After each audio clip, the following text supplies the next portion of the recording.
Assalamualaikum warahmatullahi wabarakatuh. Para bapak, saudara-saudara semua dan ibu-ibu yang kami hormati, segera saja kita awali kajian tafsir Al-Quran malam hari ini dengan bacaan basmalah bersama. Bismillahirrahmanirrahim. Alhamdulillahilladzi hadana li hada wa ma kunna linahtadiya laula an hadana Allah. Wassalatu wassalamu ala Rasulillah Muhammad bin Abdillah wa ala alihi wa sahbihi wa man wala. Amma ba'du. Qala Allah Ta'ala a'udzu billahi minasyaitonir rajim. Bismillahirrahmanirrahim. Dzalikal kitabu la raiba fihi hudan lil muttaqin wa nunazzilu minal Qur'an ma huwa shifaa'un wa rahmatun lil mu'minin. Inna nahnu nazzalna dzikra wa inna lahu lahafidun. Wa qala Rasulullah sallallahu alaihi wasallam khairukum man ta'allama al-Qur'an wa 'allamahu man qara'a harfan min kitabillah falahu bihi hasanatun wal hasanatu bi asyri amsalih.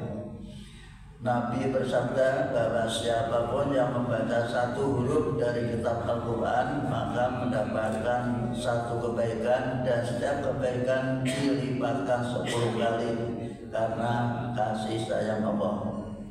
Selanjutnya dikatakan pula, man arada ayatakallama Allah falyaqra'il Qur'an. Siapapun yang ingin berbincang-bincang, beraudiensi dengan Allah, maka bacalah Al-Quran.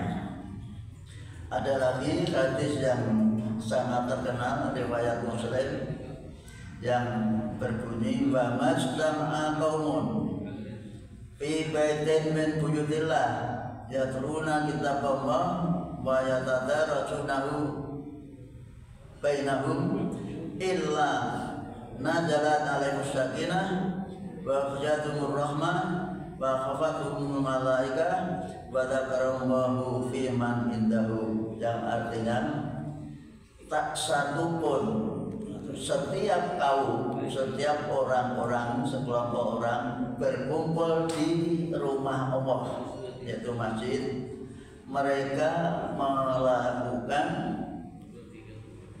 pendalaman kitab Allah serta saling bertadarus, maka akan turunlah ketenangan bagi mereka itu, dan diliputi, dikepuli oleh rahmat Allah. Bahkan malaikat mengepung kita. Di kondisi kita ini sedang dikepung oleh malaikat, menyaksikan terhadap orang-orang yang sedang belajar Al-Quran serta memahami maknanya. Allah pun mengatakan, inilah hamba-hambaku yang sangat cinta kepadaku, yang sangat menggapai atau memperhatikan petunjukku. Itulah yang harus dipahami, bahwa kita ini kalau ngaji ditunggui oleh para malaikat mencatat amal kita sebagai amal kebaikan.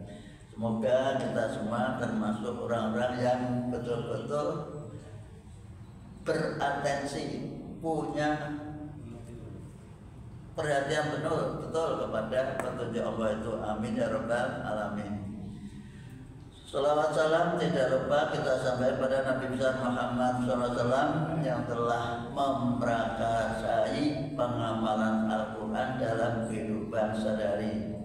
Maka ada sebagian ulama yang mewajibkan kita itu mengamalkan Al-Quran, tapi caranya dia semampunya. Apa yang tingkatan ini diamalkan, itu namanya mengamalkan Al-Quran. Karena dengan mengamal Al-Quran akan besok di akhirat akan ditolong oleh Quran itu untuk menjadi pendamping kita kalau ada sanksi yang diberikan pada kita. Ini adalah orang yang cinta kepadaku ya Allah. Baiklah, kita baca Fatihah bersama. A'udzu billahi minasy syaithanir rajim. Bismillahirrahmanirrahim. Alhamdulillahi rabbil alamin. Ar-Rahmanir Rahim. Maliki yaumiddin. Iyyaka na'budu wa iyyaka nasta'in. Ihdinas siratal mustaqim. Siratal ladzina an'amta 'alaihim ghairil maghdubi 'alaihim waladdallin. Amin. Terang ayat 33. Qala rabbi sijnu. Sudah ketemu?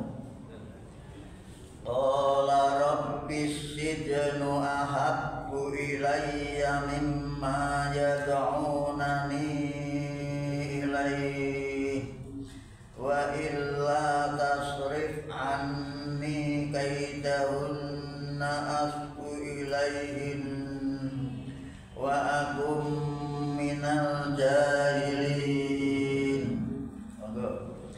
Qala rabbis sijnu ahabbu ilayya mimma yad'unani ilaihi wa illa tasrif anni kaidahunna asbu ilaihin wa akum minal jahilin. Ulang lagi. Qala rabbis sijnu ahabbu ilayya mimma yad'unani ilaihi wa illa tasrif anni kaidahunna asbu ilaihin wa akum minal jahilin. Jadi lainnya boleh berhenti untuk ngirit nafas. Qala, berkatalah Yusuf.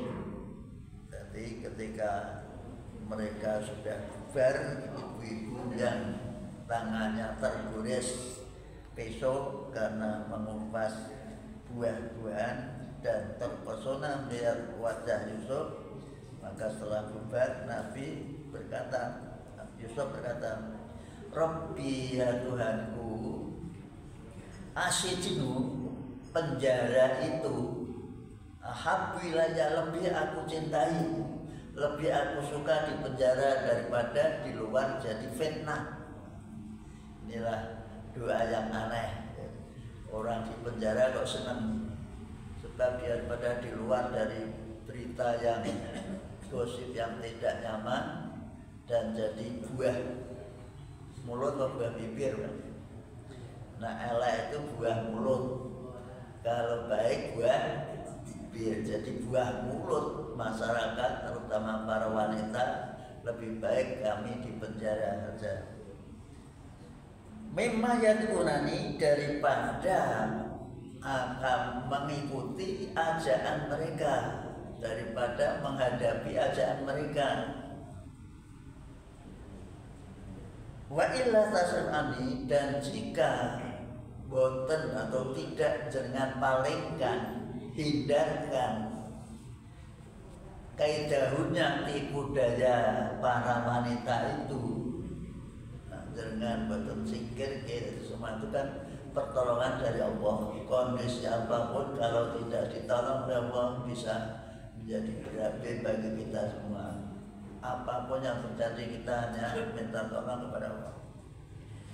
Asbu, berarti akan kami layani, berarti asbu, pasti kami akan cenderung tertarik atau mengikuti ilainya kepada wanita-wanita itu. Kalau kami tidak, jangan selamat, jangan hindarkan dari tipu daya wanita itu, kadung senang, misalnya mencari celah untuk menjerat laki-laki.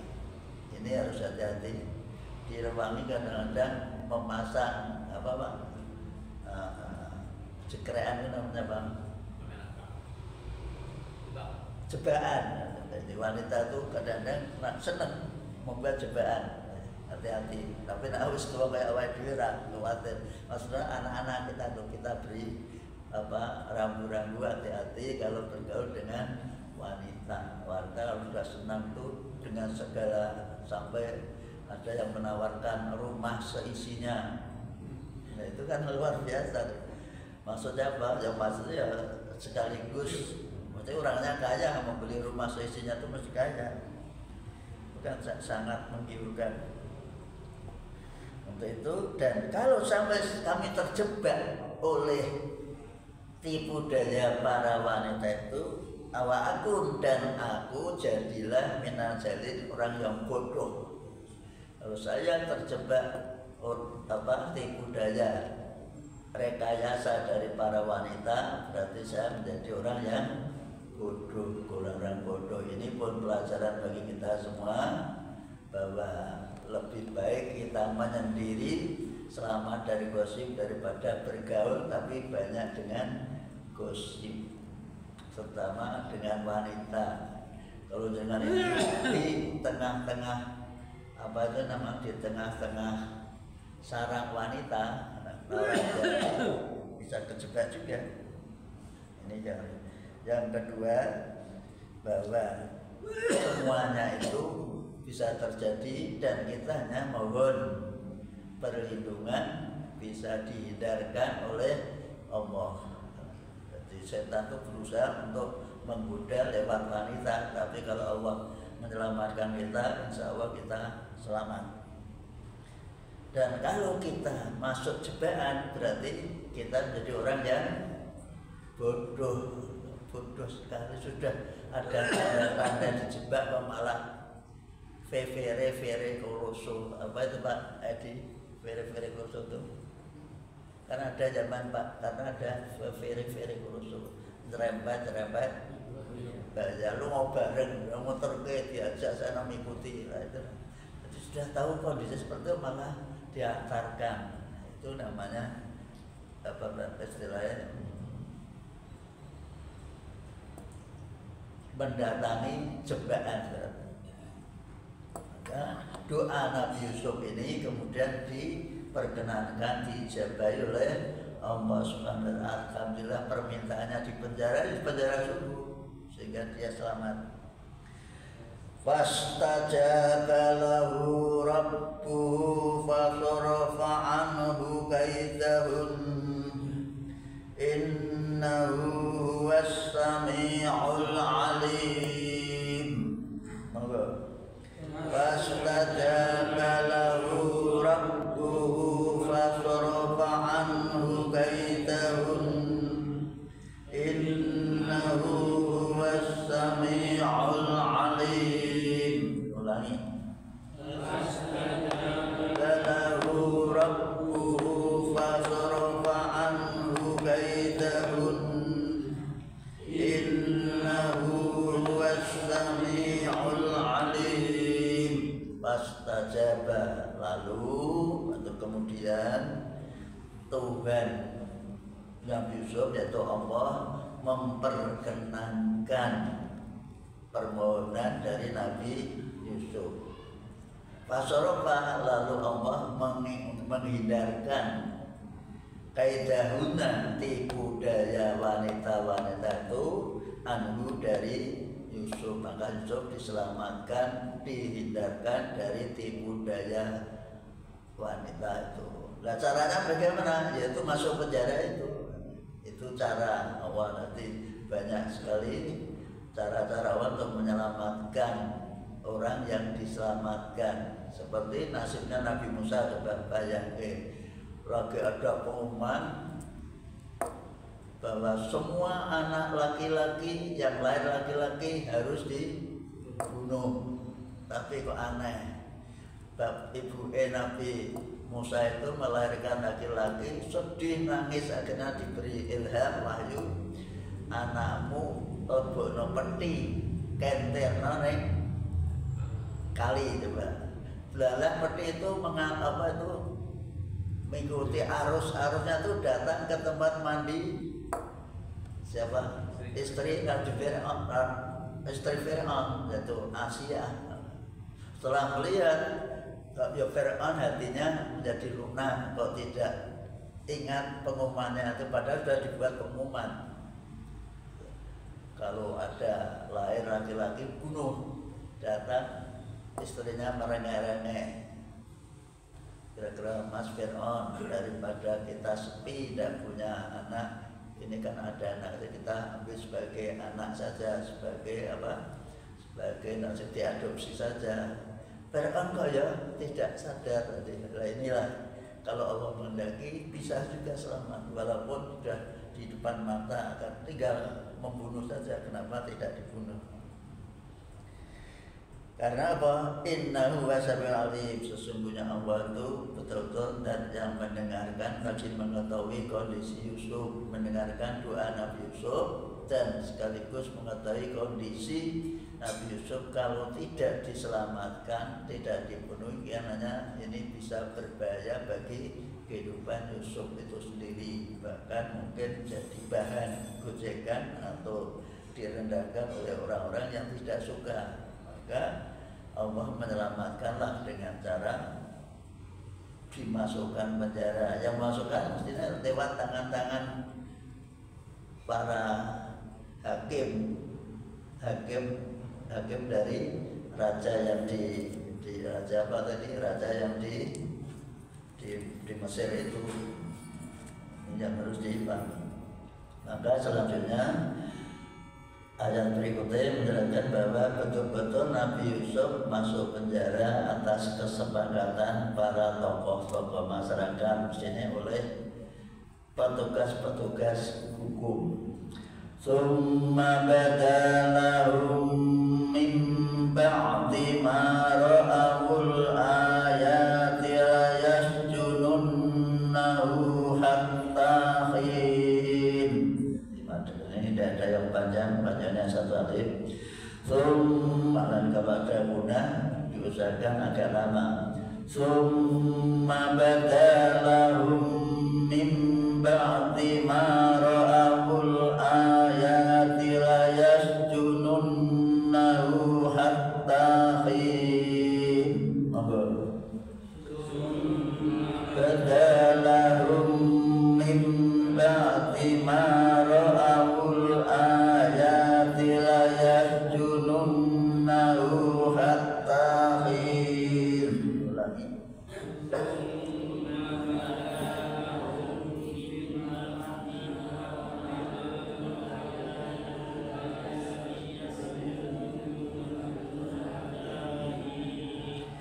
Summa bada lalu timbullah pikiran bagi mereka tokoh-tokoh masyarakat, maksudnya raja mengundang tokoh-tokohnya, mimba di maro'amul ayat. Kalau ada ma sudah ba'di atau qabli, itu ma itu namanya mazaidah, yaitu variasi, tidak perlu diartikan.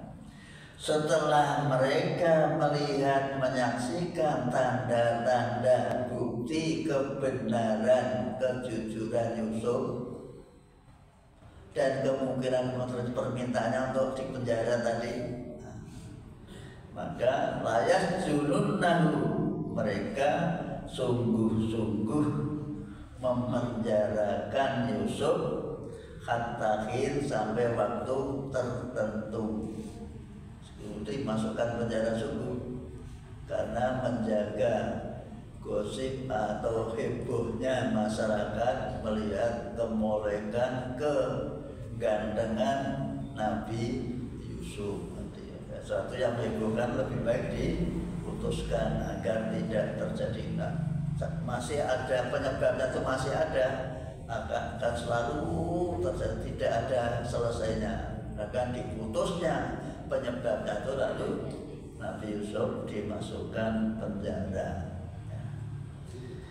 Ini kan diteruskan kan aneh, orang salah pasti masuk ke penjara. Ternyata ini kebijakannya sangat bagus, justru di penjara itu lebih aman daripada dia di luar. Wa dakhala ma'us sijna fatayan qala haduma inni arani a'shiru khamra wa qala akharu inni arani ahmilu fawqa ra'si khubyan ta'kulul tayru min rasa minah min hanya di dalam saja itu sudah mutabar qiraat mutabaruh qiraat apa bacaan yang dilombakan. Nah orang dilombakan yang minah seperti qadar itu tidak mengikuti petunjuk kelasnya, bukan kelas lomba tapi kelas pribadi-pribadi. Nabi ta'wili inna naraka minal muhsinin. Monggo. Wa dakhala ma'ahus sijna fatayan qala haduma inni arani a'shiru khamra wa qala akharu inni arani ahmilu fawqa ra'si khubyan ta'kulul tayru min nabi'na bita'wilih inna naraka minal muhsinin. Kalau kita ajak mengikuti ngaji, insya Allah bisa lancar sendiri karena begitu jerih payahnya kita ingin bisa.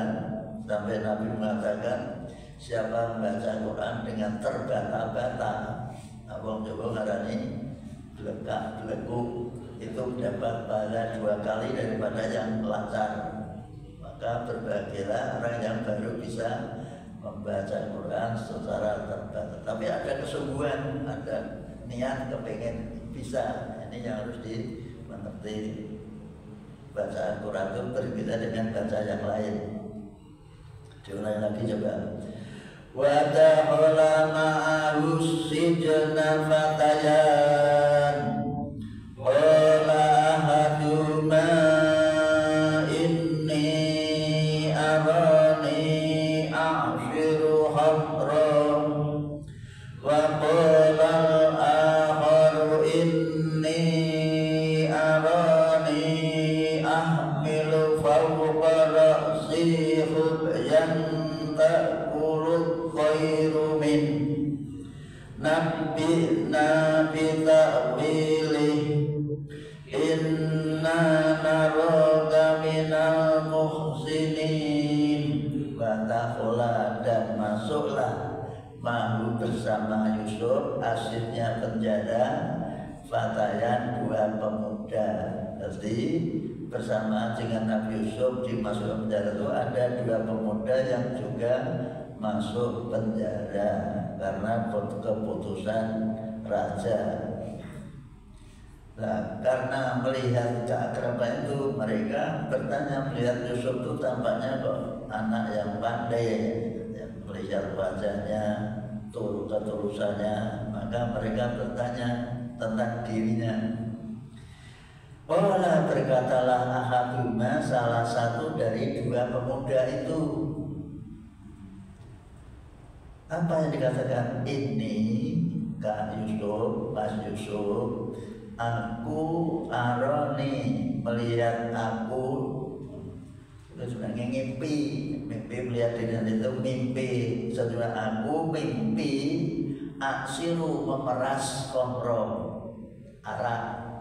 Aku mimpi kok tugasku kok meras arak, padahal ini orang-orang pada istana, orang istana Setape Pak Muldoko jadi orang-orang sana dia mimpi kok memeras arak. Waqala akhar, dan berkatalah yang lain, Mas Yusuf tolong dijelaskan ini karena dayanya mat ketemu hamzah hidup maka dibaca panjang, namanya mat jaiz mufasil, dibaca 3 alif. Ini sesungguhnya aku aroni bermimpi, aku melihat diri mimpi. Ahmilu membawa Fakorasi di atas kepalaku khubyan roti, aku mimpi nyugi roti, manggu roti atau roti di atas kepala. Roti itu dimakan sebagian oleh burung. Aku mimpi ditugasi gawa roti di atas kepala, tiba-tiba ada burung yang nyambar makan roti yang saya panggul atau di atas kepalaku itu. Maka nabina, ceritakanlah kepada kami Mas Yusuf kita pilih tentang tafsir, penjelasan atau arti daripada mimpiku itu. Takwil namanya, menjalankan tafsir atau penjelasan atau arti daripada mimpi, namanya bahasa Arabnya takwil. Kita pilih tentang arti mimpiku itu. Karena apa? Saya yakin dengan ngerti inna naroka, dan kami memperhatikan kamu itu, melihat kamu itu, menyaksikan kamu itu muslim, tergolong orang-orang yang sangat baik. Karena kebaikanmu insya Allah ramalanmu atau tafsiramu atau penjelasanmu atau arti yang kamu berikan kepada mimpiku itu insya Allah benar dan baik dan tidak punya tujuan yang negatif. Bagaimana mendapatkan tantangan untuk menjelaskan mimpi? Maka Nabi Yusuf pun menjawab. Jawaban Nabi Yusuf, qala la ya'tikuma ta'amun turyaqanihi illa nabba'tukuma bita'wilihi qabla an ya'tiyakuma zalikuma mimma 'allamani rabbi inni taraktu millata qaumin la yu'minuna billahi wa hum bil akhirati hum kafirun. Sampai bila itu nanti dengan nafasnya kuat berhenti bagus. Inni taraktu millata qaumin la yu'minuna billahi wa hum bil akhirati hum kafirun. Disepakati dulu berhenti pada bila supaya nanti tidak ada yang berhenti, ada yang terus. Monggo. Qala la ya'tikuma ta'amun turyaqanihi illa nabba'tukuma bita'wilihi qabla an ya'tiyakuma zalikuma mimma 'allamani rabbi inni taraktu millata qaumin la yu'minuna billahi wa hum bil akhirati hum kafirun. Perhatikan memati ketemu dimasukkan saja ganda yang namanya ifat sabawi. Wa hum bil akhirati hum kafirun. Berbeda dengan hum kafirun itu izhar, harus dijelaskan, ditegaskan. Wa hum bil akhirati hum kafirun. Jadi kita di samping mengerti artinya, membenarkan bacaannya lebih baik lagi. Mengulang lagi. Qala la ya'tikuma ta'amun turyaqanihi illa nabba'tukuma bita'wilihi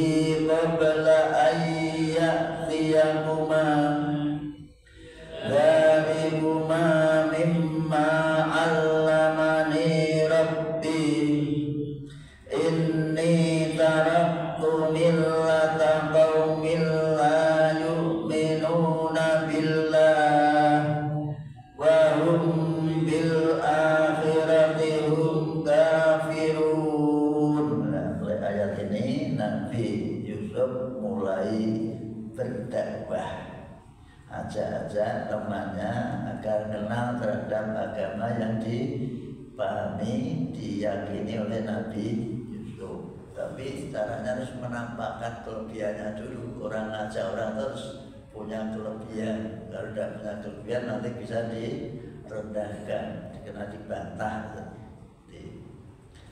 Orang berkatalah Yusuf, layak sikuma to'amun, setiap makanan yang datang kepadamu sebagai rizkimu, yang datang sebagai rezeki bagimu, setiap makanan yang kamu bawa atau yang ada padamu, pasti aku ceritakan tentang takwilnya. Apa yang kamu dapatkan pasti aku jelaskan tafsirnya sebelum datang. Berarti Nabi Yusuf tahu saat winara, yaitu atas apa? Kehendak Allah Subhanahu wa Ta'ala. Kan ada istilah tahu sebelum winara, sebelum kejadian sudah tahu. Apa yang kamu alami, kamu mendapatkan tugas ini, aku ngerti. Jadi semacam diberi apa itu namanya, rekaman dari Allah. Ini loh kejadian yang akan terjadi pada temanmu itu. Kok bisa gitu? Dalikuma itu semua karena terjadi pada dua orang, maka dengan itu yang kamu alami itu adalah ramalanku atau berita yang ada dariku. Memang alamani adalah sebagian dari ilmu yang diajarkan Tuhanku kepadaku. Memang ilmu diajarkan Allah. Nah, ini terang-terangan bahwa dia ngerti itu karena diberitahu oleh Allah. Itulah namanya zaman. Ke kelasnya Nabi namanya mujian, tapi karena terjadi sebelum jadi Nabi namanya irhas. Di kejadian yang aneh yang dialami oleh orang yang hebat sebelum jadi Nabi itu namanya irhas. Contoh Nabi Muhammad ketika diajak pamannya ke Syria, ke Syria untuk berdagang, dilihat oleh pendeta-pendeta dulu itu Muhammad tuh anak orang itu kok selalu dinaungi oleh awan terus, kan aneh. Jadi ada sinar matahari tapi tidak bisa menyinari kepada Nabi. Jadi adem terus seperti payung itu, ada hewan yang selalu melindungi. Itu ada aneh nih, ini mesti tidak orang biasa, seperti orang yang luar biasa, orang hebat. Maka terpesan kepada pemana, hati-hati ponamu itu harus kau jaga. Ini nak ketahuan oleh orang yang tidak suka, karena orang-orang Bani Israel itu tidak suka kalau ada nabi di luar etnisnya. Setiap nabi yang di luar etnisnya dikejar, dibunuh. Maksudnya agar yang jadi nabi itu harus kami, harus istilahnya apa? Sekarang tempat kroni, KKN, nepotisme. Jadi ilmu nepotisme itu sudah ada sejak zaman dulu. Jadi sampai sekarang sebenarnya Indonesia dengan adanya perbedaan kan menghindari KKN, tapi ternyata malah KKN-nya merajalela, yaitu orang tani atau orang awam menghabiskan atau membunuh atau menghilangkan rumput ilalang. Itu kalau tidak tuntas nanti malah subur, tumbuhnya lagi subur lagi, lebih parah daripada awalnya. Ini harus dipahami. Jadi memberantas atau membunuh atau menghilangkan tumbuh-tumbuhan atau rumput itu kalau tidak tuntas justru tumbuhnya nanti lebih besar lagi, lebih hebat lagi. Lah ini menjadi fakta. Sekarang Indonesia lebih parah daripada zaman Pak Harto. Katanya seperti itu. Ini pelajaran bagi kita semua. Hidup harus selalu memetik kejadian yang ada di tengah-tengah masyarakat. Maka dikatakan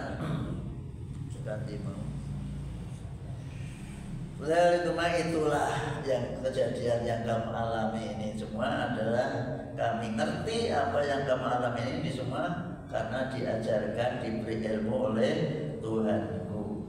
Dan perlu dipahami, ini sesungguhnya aku taraktu sudah meninggalkan millata qaumin, keyakinan orang-orang kaum masyarakat yang tidak percaya kepada Allah. Ini sudah sampai ke hati. Istilahnya wong Jawa ngarani merogoh hati. Artinya dimasuki dengan paham-paham yang diajarkan oleh Nabi Yusuf. Mungkin ngerti, jadi aku ora podo kalau sing kok yakini. Mereka menyembah patung-patung berhala. Dan Nabi Yusuf mengatakan, aku sudah meninggalkan keyakinan yang diyakini oleh kaum orang-orang Mesir, itu menyembah patung-patung. Ini pun perlu pelajaran bagi kita semua, dan di mana saja kondisi kita, kalau memungkinkan harus mengajak orang menuju agama yang benar. Nah, keyakinan ini harus dipahami, namanya ekspansi, mengembangkan keyakinan yang ada di diri kita. Wahum, sebab mereka itu bil akhirat, mereka tidak percaya ada kehidupan di akhirat, tidak ada kehidupan setelah mati, tidak percaya.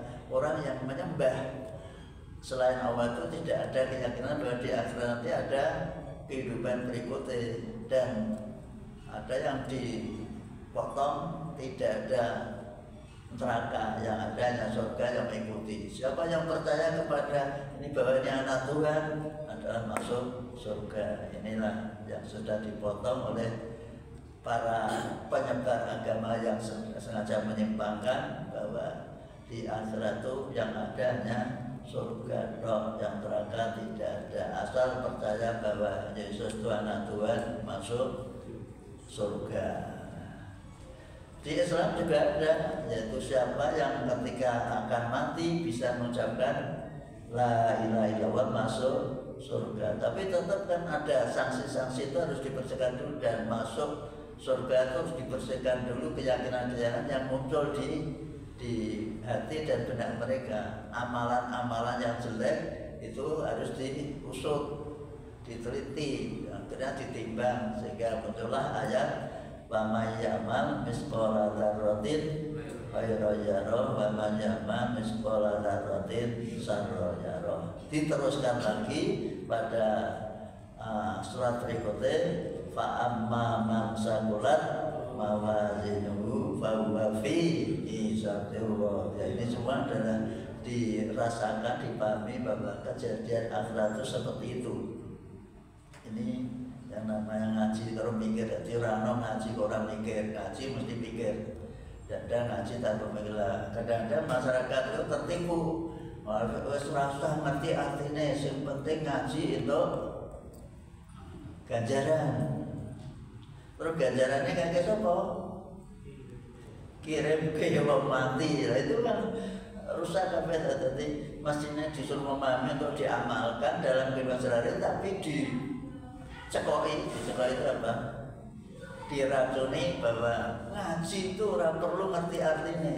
Yang penting ngaji ngerti artinya, atau orang itu pahala.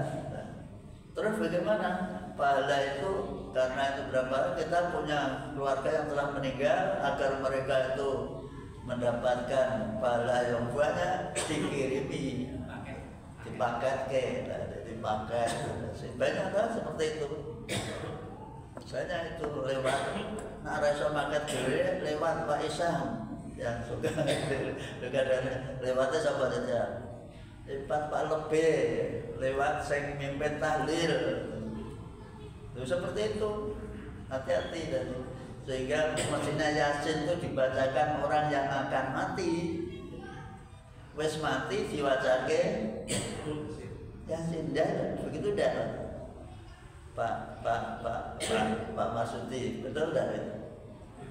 Karena wes bar mati kan terus bawa Yasin, Pak Selamat, betul lah di sini.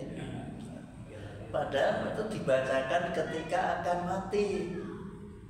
Tapi karena bahasanya bahasa Arab, ikra'u ala mautakum Yasin, bacakanlah terhadap orang yang akan mati di antara kalian, akan mati, dengan bacaan surat Yasin. Ada lagi, lakinu mautakum, tuntunilah orang yang akan mati dengan ucapan la ilaha illallah. Sing diulang, sing ditalkin itu arep mati. Tapi di masyarakat seperti tempat kami, yang ditalkin itu orang mesti dipendam lagi ditalkin. Sulaiman, nanti kalau ada 2 orang datang menanya kamu siapa Tuhanmu, jawaban Allah Tuhanku. Nah ditanya siapa temanmu, saudaramu, orang Islam saudaraku. Siapa imammu, imam kami ada Al-Quran. Siapa nabimu, Nabi Muhammad. Maka muncullah itu pembocoran soal. Nah, termasuk pelanggaran. Ya Pak ya, bocor soal kan pelanggar enggak? Pak maksudnya, nah ujian Pak, ini guru bocor soal pelanggaran enggak? Pelanggaran, tidak boleh mestinya. Itulah sehingga muncul istilah seperti itu, membocorkan rahasia malaikat dibocorkan. Terus muncul orang-orang pintar gawe joki. Nak sing ditakoni wong pinter diwale karena oleh mantra buka, karena dia ahli baca Quran. Mantra buka itu bacaan apa? Kan masih ada itu biguna. Mantra buka kok dibaca malaikat ora tau belajar tajwid. Mantra buka akhirnya malaikatnya ramane aku nangoni paleman pinter ngaji boleh mantra buka. Maka muncullah joki siapa tuh Pak Said Akhir Gus Dur tekan saiki urut ditakoi malaikat. Sebab apa? Saben dina napa ziarah urung tahu. Berarti pada malaikat itu tidak mau tanya kalau ketahuan oleh orang-orang yang ziarah, maka tidak ditanya. Nah, itulah apa itu gaweane wong kiai itu nyimpang-nyimpangke ngono. Hati-hati, malah sok nyimpangke itu orang wong biasa, justru malah ya pernah diundang boleh mencari gendo guyu ya, terus kan akhirnya mencari cara-cara menertawakan orang. Kelasnya padha karo apa? Kelasnya seneng golek guyu jenenge apa? Napa Pak? Sing seneng nanggap wong guyu jenenge wong supaya do guyu ki nang apa? Pelawak.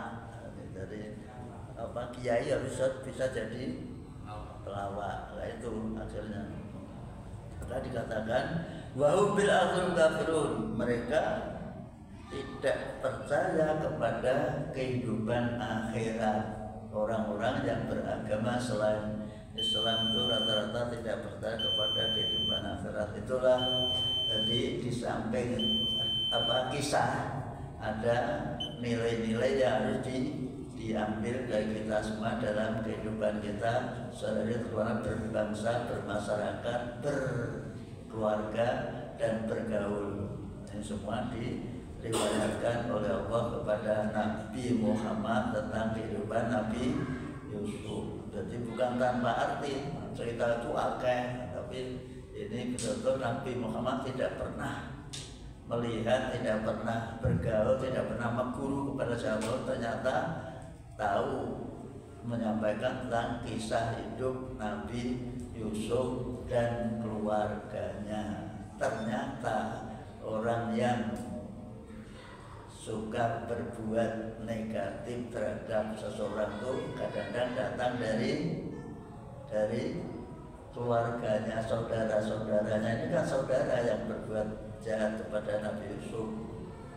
Ini yang harus diwaspadai dalam kehidupan kita di masyarakat. Semoga ada manfaatnya. Kita akhiri bersama dengan baca alhamdulillah. Alhamdulillahirabbil alamin. Wassalamualaikum warahmatullahi wabarakatuh.